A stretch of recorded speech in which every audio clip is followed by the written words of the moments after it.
जय हिंद मेरे प्यारे दोस्तों, नेक्स्ट टाइम पर आपका स्वागत है। देखिए, उत्तराखंड अधीनस्थ सेवा चयन आयोग के द्वारा 3 जनवरी 2022 को क्या कर दिया गया था कि जो मुख्य पुलिस दूरसंचार विभाग के अंदर, ठीक है, पुलिस दूरसंचार विभाग के लिए समूह ग के अंतर्गत पे 272 पोस्टों के लिए रिक्रूटमेंट जारी कर दिया। बहुत सारे स्टूडेंटों का कमेंट आ रहा था मेरे पास कि इसमें बहुत सारा कन्फ्यूजन है, तो आप ये वीडियो पूरा देख लीजिएगा। जो भी कन्फ्यूजन है उसके अंतर्गत मैं कंप्लीटली रूप से दूर करने की कोशिश करूंगा। इससे पहले हम आगे बढ़े, यदि आपके द्वारा हमारे इस चैनल नेक्स्ट टाइम को सब्सक्राइब नहीं किया, सबसे पहले जाकर आप सब्सक्राइब कीजिए तथा बेल आइकन को प्रेस कीजिएगा। जो भी कंटेंट, जो भी इन्फॉर्मेशन हमारे द्वारा आपके लिए प्रोवाइड किया जाएगा, उसका नोटिफिकेशन आपके पास टाइम पर उपलब्ध हो जाएगा।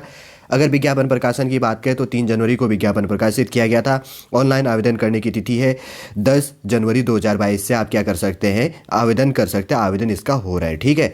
ऑनलाइन आवेदन की अंतिम तिथि है 23 फरवरी 2022 तक आप अप्लाई कर सकते हैं, और लिखित परीक्षा आपकी जुलाई के अंतर्गत पे हो जाएगा, 2022 के अंतर्गत पे, ठीक है। फॉर्म फीस इसके अंतर्गत पर भी नहीं लगना है। कुल 272 पोस्ट है, कैटेगरी वाइज देख लीजिएगा। देखिए, एज लिमिट काफ़ी इंपॉर्टेंट हो जाता है। 18 से लेकर 22 साल इसके अंतर्गत पे एज लिमिट मांगी गई है। बहुत सारे स्टूडेंट इसीलिए उनका फॉर्म फिलअप नहीं हो रहा है कि वो आगे जब प्रोसेस आप करेंगे, 7 स्टेप पे जाएंगे, तो तब ऑटोमेटिक रूप से आगे तो आपका पूरा प्रोसेस ले लेगा, लेकिन जब आप वहाँ पर काम करेंगे तो वहाँ पर वो नहीं ले रहा है, ठीक है। इसलिए ध्यान रखना कि 18 से लेकर जिसका 22 साल है तो वही इसको अप्लाई कर सकता है।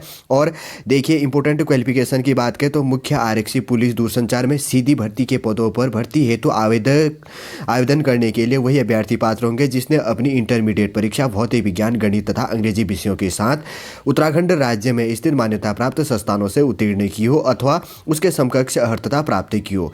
उत्तराखंड प्राविधिक शिक्षा परिषद द्वारा मान्यता प्राप्त अथवा इसके समकक्ष संस्थान से रेडियो प्रौद्योगिकी से संबंधित इलेक्ट्रॉनिक्स इंजीनियर, कंप्यूटर साइंस या इंफॉर्मेशन टेक्नोलॉजी से डिप्लोमा परीक्षा उत्तीर्ण की हो, तब अप्लाई कर सकते हैं, ठीक है।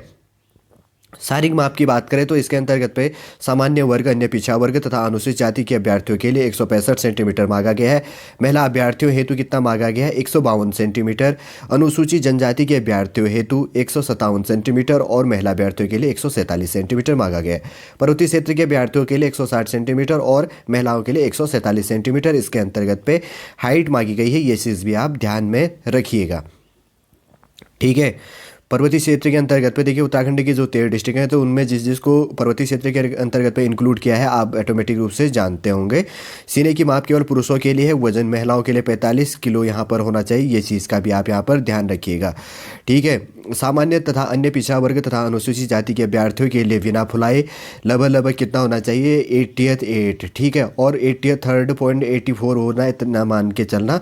उत्तराखंड राज्य के जो पर्वतीय क्षेत्र तथा अनुसूचित जाति तथा जनजाति के अभ्यर्थी हैं उनके लिए 76.3 सेंटीमीटर और 81.3 सेंटीमीटर होना चाहिए, तभी आप इसके लिए अप्लाई करिएगा, ठीक है। सीने के फुलाव के अंतर्गत पर जो गैप होगा तो बिना फुलाए और फुलाए के बीच में लगभग कितना होना चाहिए, 5 सेंटीमीटर का डिस्टेंस रहना चाहिए। देखिए, जो पर्वतीय क्षेत्र के अंतर्गत आते हैं तो कौन कौन आते हैं वो भी मैं बता देता हूँ, वापस कन्फ्यूजन मत होना, ठीक है। जो न्यू बिगनर है उनको वापस कन्फ्यूजन हो सकता है। देहरादून जनपद के पूरी चक्राता तहसील तथा राजपुर की ऊंचाई से ऊपर गंगा तथा यमुना नदियों के मध्य स्थित देहरादून तहसील के उत्तर तथा पूर्व में स्थित मसूरी पहाड़ी का क्षेत्र, नैनीताल तथा गढ़वाल कोटद्वार समेत सब माउंटेन सड़क के ऊपर का क्षेत्र, पिथौरागढ़, अल्मोड़ा, चमोली, टिहरी, गढ़वाल तथा उत्तरकाशी जिले के संपूर्ण भाग, नवसृजित जनपद बागेश्वर, रुद्रप्रयाग एवं चंपावत का संपूर्ण भाग भी इससे क्रम में क्रमशः जनपद अल्मोड़ा, चमोली और पिथौरागढ़ का भाग होने के कारण पर्वतीय क्षेत्र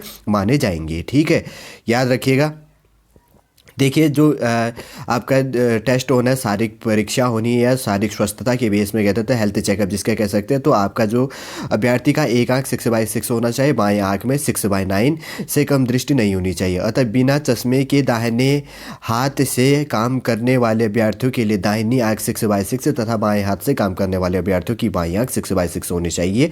वर्णरंध्रता मतलब रंगों का जो दोष है वो चीज़ें इसके अंतर्गत पे नहीं होनी चाहिए, ठीक है।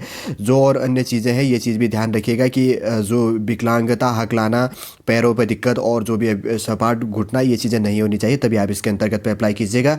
2 घंटे का आपका एग्जाम होगा, 100 क्वेश्चन होंगे, 100 नंबर के, 120 मिनट के अंतर्गत पे सॉल्व करना है। ठीक, थोड़ा सा प्रत्येक चीज़ें इसके अंतर्गत पे रिलेट करेगा। लिखित परीक्षा इसके तो वैसे इंपॉर्टेंट है नहीं, जो इसके अंतर्गत पे जारी किया गया है। ठीक है, वैसे नॉर्मली इन्फॉर्मेशन होता है, अगर आप सिलेक्शन हो जाते तो तब उसके बाद में आपको ये डॉक्यूमेंट सबमिट करने होते हैं कि आपको क्या क्या चीज़ें चाहिए होती है, क्या क्या नहीं, और फोटो सिग्नेचर अपना पहले ऑटोमेटिक रूप से अगर आपने पहले रजिस्टर्ड किया हुआ है तो वापस अभी करने की आवश्यकता नहीं है। न्यू बिगनरों के लिए थोड़ा सा इंपॉर्टेंट है कि आप क्या कर सकते हैं, इसके अंतर्गत पे जाकर कर सकते हैं। ठीक है, अप्लाई कर सकते हैं, उस टाइम पे दिक्कत आएगा।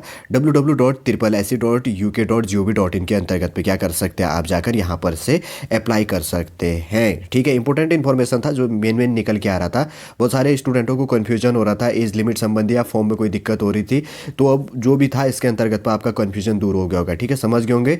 जो उत्तराखंड के अंतर्गत पे उत्तराखंड अधीनस्थ सेवा चयन आयोग द्वारा पुलिस दूरसंचार विभाग में जो समूह ग के अंतर्गत पे मुख्य आरक्षी पुलिस दूरसंचार के जो 272 रिक्त पदों की जो विज्ञप्ति जारी करी गई थी, उसका रिक्रूटमेंट इनके द्वारा इनकी साइट पर जारी कर दिया गया है। ठीक है, आप भर सकते हैं। अभी तो बहुत 23 फरवरी तक डेट है, तब तक आप इसको आराम से क्या कर सकते हैं, भर सकते हैं। ठीक है, समझ गए होंगे। चलिए दोस्तों, आज का इन्फॉर्मेशन आपको समझ में आ गया होगा। अगर इसी रूप से अगर कोई गवर्नमेंट जॉब संबंधी या क्लास संबंधी इन्फॉर्मेशन होगा तो हम आपको प्रोवाइड करेंगे। इससे पहले हम आगे बढ़ेंगे, यदि आपके द्वारा हमारे चैनल नेक्स्ट टाइम को सब्सक्राइब नहीं किया तो सब्सक्राइब कीजिएगा तथा बेल आइकन को प्रेस कीजिएगा। जय हिंद, जय भारत, जय उत्तराखंड।